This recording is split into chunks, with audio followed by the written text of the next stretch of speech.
आप देख रहे हैं उर्दू मिज़ाह का सबसे बड़ा आर्काइव तंज़ो मिज़ाह। उर्दू मिज़ाह के फ़रोग़ में हमारा साथ दीजिए, हमें सब्सक्राइब कीजिए ताकि उर्दू मिज़ाह का ये ज़ख़ीरा दुनिया भर में देखा जा सके।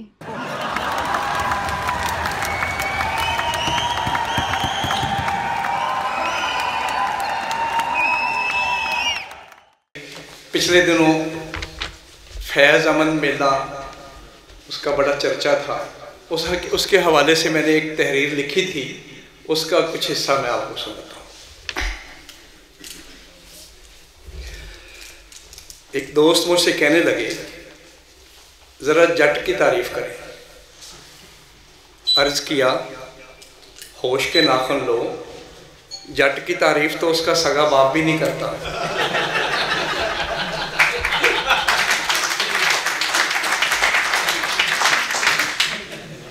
बोले आपको गलत फहमी हुई है, मेरी मुराद डेफिनेशन वाली तारीफ से थी।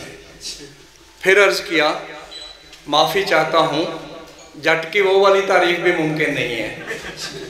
क्या मतलब ये कि ये चीज़ जिन्स या मखलूक गलत फहमी और खुश फहमी का ऐसा अजीब व गरीब मलगूबा है कि जिसकी तारीफ मुतय्यन करने की किसी को आज तक ज़रूरत ही नहीं हुई।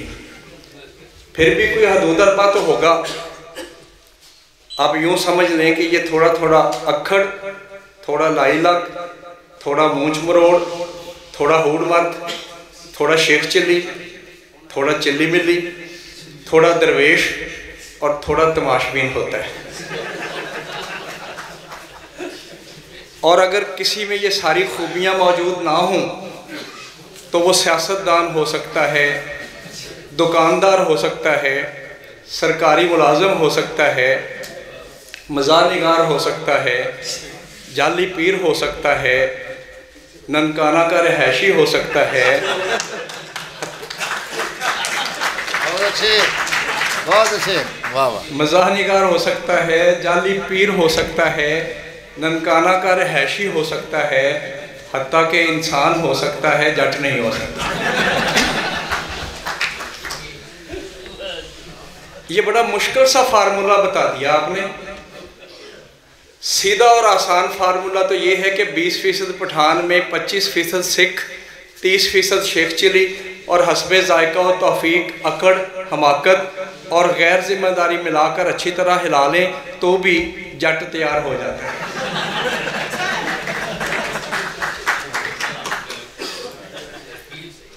मैंने सुना है आप भी जट हैं। उन्होंने अचानक सवाल कर दिया। जी बिल्कुल ठीक सुना है। तवील अरसे तक मैं भी इसी मर्ज़ में मुब्तला रहा।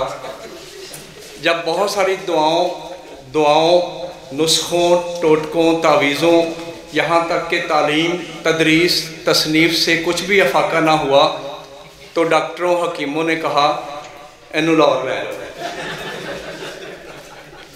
कई साल से यही नुस्खा इस्तेमाल कर रहा हूँ, अब काफ़ी आराम है। उन्होंने तफ्तीश का सिलसिला जारी रखते हुए अपना मुंह मेरे कान के अनकरीब करते हुए नहायत राजदाराना अंदाज में सरगोशी की। लोग बताते हैं अपने फैज़ साहब भी जट थे। अर्ज़ किया उनकी ज़िंदगी से MA अरबी, न्याज़मंदान लाहौर, लेनन अवार्ड और अच्छे खासे फैज़ अमन मेला को फैज़ फेस्टिवल करार दे के उसमें धमा चौकड़ी मचाने वाले लौंडे लपड़े निकाल दिए जाएं तो पीछे एक हंसता खेलता कालू जट रह जाता है। फरमाने लगे इस तरह तो बहुत सी ख़वातीन भी उनकी ज़िंदगी से अलग करना पड़ेंगी।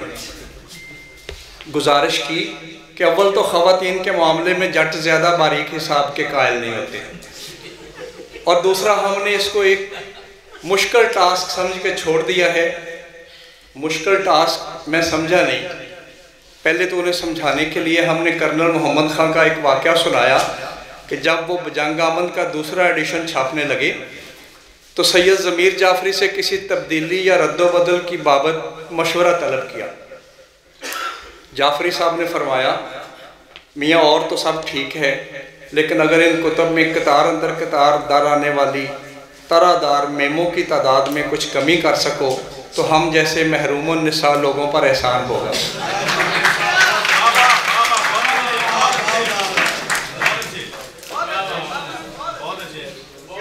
कर्नल साहब ने बरजस्ता कहा कि मैंने 12 कोशिश कर देखी है, जिस तोशीज़ा को भी किताब बदर करने का इरादा करता हूँ वो शोर बहुत मचाती है। इसलिए भाई मेरे, मैंने फैज़ साहब की ज़िंदगी के निस्वानी शोबे बल्कि सिलसिले पे तायराना और सरसराना नज़र डालने के बाद इस शिक को ड्रॉप करने का फ़ैसला किया है। मुझसे फ़ैसला नहीं हो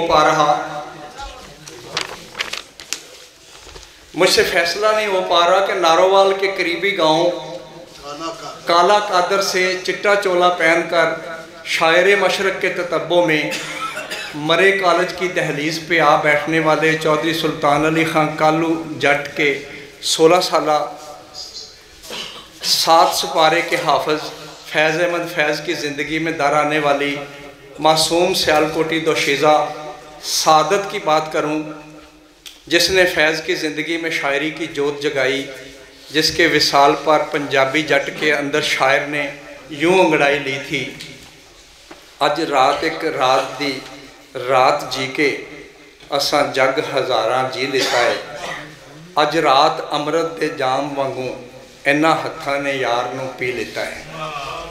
और कुछ ही अरसे बाद 2 बीवियों और कसीर औलाद वाले खुशहाल बाप की अचानक वफ़ात के बाद उनकी ज़िंदगी से निकल जाने वाली उसी अल्लड़ हसीना के फ़िराक ने उनसे तन्हाई जैसी शाहकार नज़म लिखवाई।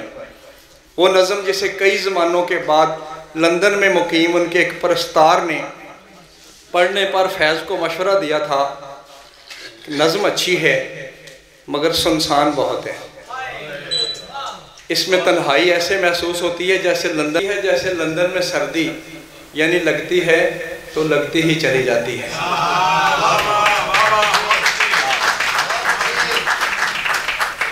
कम से कम एक लाइन में तो महबूबा को डालिए। बहुत कम लोग जानते हैं कि फैज़ साहब की उस अवली महबूबा की शादी एक अमीर कबीर सर्कस के मालिक से हो गई, लेकिन इस इश्क की सादत फैज़ को उम्र भर हासिल रही।